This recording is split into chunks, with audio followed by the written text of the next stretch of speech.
Before you watch the video, check out IPVanish, the best VPN out there. There's so many fans out there that want to watch different games. Today, for example, it was a 3 o'clock kickoff. You wouldn't have been able to watch it, okay, unless you had a VPN in the UK. So check out IPVanish. There is a link below. There's also a QR code on screen as well. It makes your life better. It gives you access to all the games that you would have never been able to watch otherwise. And enjoy the rest of the video. Hello everyone from Chelsea Fan TV. I hope you're all doing very well. Chelsea 1, Sunderland 2. Fathur, mate, I appreciate you going out of your way to try and make everyone's day a little bit happy. You got me and Cam some chicken chow mein. Nothing to smile about, is it, today? I can smile about that. Maybe not the football. Yeah. I mean, that was honestly the most heartbreaking moment in terms of right at the end of a game that I've had in a long time. I mean, there's a big difference between feeling like you're hopeless and there's nothing you can do. Brighton felt like that to an extent. We've had many games like that in recent years, but we were well up for it. We thought we could win it, and right at the end, those 3 points just taken away. Yep, definitely. And I think all the good works has been undone by that goal right at the end. And coming to this game, I was really excited the fact that what if we got 3 wins inside the month? Is he going to get the manager of the month? But I was maybe thinking over way too much about it. But again, the problem is with this game is that complacency. Look what happened after the first goal. We were again too comfortable with ourselves, not even managing the game really well, and we were too relaxed. When you go 1-0 up, you should go at least go get a second goal. It's all about that game management that I feel Chelsea is still lacking in some ways. That it's been happening too many times this season. Yeah. Do you think it's a blip? You're saying it's been happening too many times, so I mean that indicates it will happen again. That is the first sign of a blip. That is the first sign, but I think it will. I think by the next few months now, we're gonna have more signs of this kind of problem, the complacency again with us. And my issue, not only complacency but also consistency.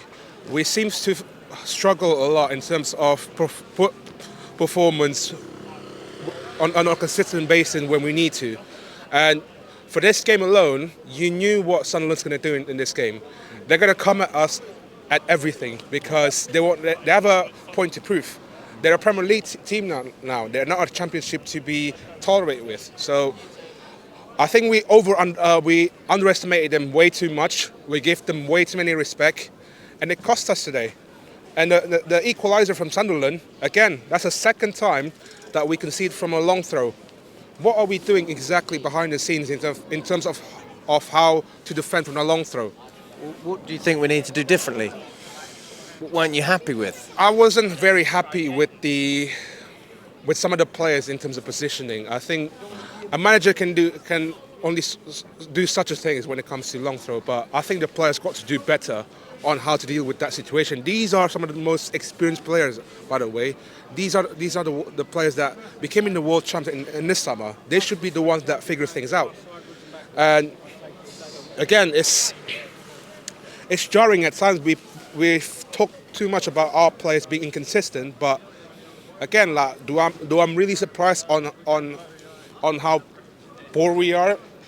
I'm not though, because there's a reason why we're being called a cup team, because we're so average in the league.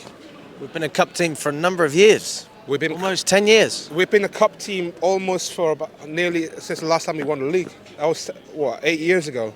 Next year is about our 9th year since the last time we won the league, and that is jarring. And there's another unwarranted stats as well. Mareka has broken. So apparently this is the first time that Sunderland actually won at the Bridge with against 11 men since 2010 when when they beat us 3-0 at home.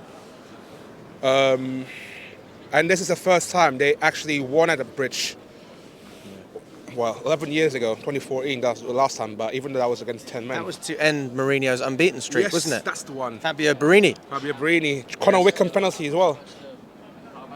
Yeah. Conor Wickham penalty. Fuck, that's a long time. That's a Barclays player right there. And yeah, man. And we used to beat Sunderland at times, like back in the day, and now it's just like, oh, for fuck's sake. We always looked at Sunderland when they were in the Premier League as a team that, you'll beat them, you'll be fine, you'll be fine. We always struggled against Newcastle when we went up there, but Sunderland generally, I think we were okay. And now they seem to be a little bit more of a powerhouse in the division. Yeah. Not to say that they weren't good at times before, because I mean, respect to Sunderland, honestly, I thought they were fantastic. Yeah. I think Xhaka has been a great addition. He was at the centre of everything good they were doing. And when you look to build around a team, maybe this is a lesson that we can take. That experience, that just slots in. He doesn't need time to adapt. No. He's done it. He's played in top teams at Arsenal. He's won titles in Germany. He's played in European finals.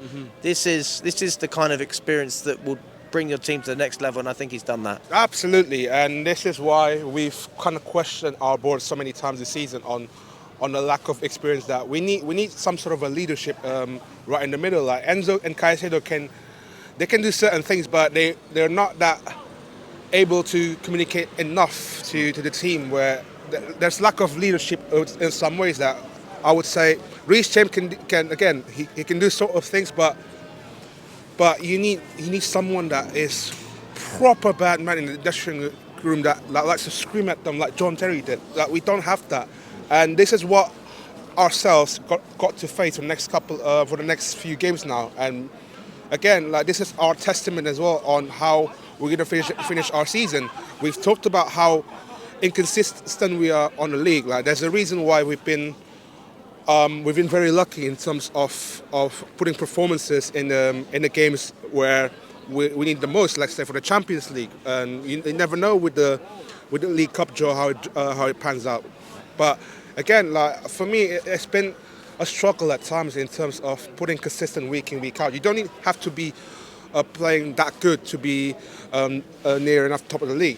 You just have to get that consistent results week in, week out, even though you're not playing that 100% good. You have to learn to win ugly. Yeah, you have to learn to win ugly, correct. Like, I don't mind if you come out in that second half and then just press them all the way. We didn't even do anything in that second half, to be honest with you, because we just sit back and we let them play. And you know how promoted teams are going to do to a top team like us. They're going to want to prove us a point, and that's what happens today. We've sat too much, sat back way too many times, and then look what happened. Right at the end, that was an excuse how the goal came about. Because again, the defending from Chalobah today, it was so bad. It was so bad to see. And at times for me, I looked at Chalobah in the first half. How'd you get so many players running behind you like that so easily? And that has been our main problem in terms of keeping our backline so consistent. It's so hard these days. I'm really worried though in the next couple of weeks. You're not feeling good. This has changed the outlook. I'm not feeling good in some ways because when I said a few months ago about once the real season starts, well, actually, this game today is when the real season starts, because it will ask us so many questions in terms of how consistent we are, how good we are in defensively, and again, game management as well. So these are the main three questions that we're going to have in the next couple of weeks now. We've got Wolves on Wednesday.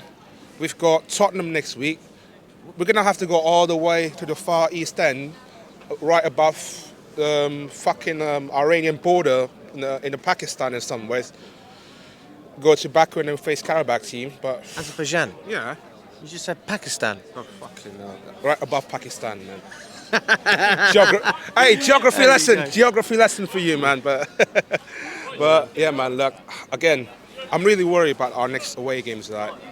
This is why I want us to perform that well. You know, I don't care if you play that ugly, but scraping that results, that is the most important thing. That I want to see us go again on Wednesday against Wolves, put some professional performance. I don't care you went 2-0 up or 3-0 up in the first half, just go for it on Wednesday. Play 100%. Like you play it to 100%, even 110%. I don't care if you being too soft. Like I can't even go like full 90 on Wednesday. Fuck off, man. Just go for it on Wednesday, honestly, because that is the most important game. Because if we lose on Wolves, to Wolves, by the way, who sat in 19 in the table or 20, God knows that. I think they're bottom. I think they are. Yeah. Exactly. Like, come on, man. We shouldn't be losing to a team that sat in the relegation zone. Don't jinx it, Father. Don't jinx it. Oh, We've had some tough days at the Molineux, you know. We've had some tough ones. We've had some good days. We've had some very difficult days. I'm just hoping because it's a cup competition again. yeah. You're fine. If you're not going to win the league, go and win a cup. That's where I stand. Yeah. You know, if we get top four and win a Carabao or an FA Cup, respectable in the Champions League, I'm okay with that because I think it is a progression. I think it's harder to win the Carabao or the FA Cup than a Conference League.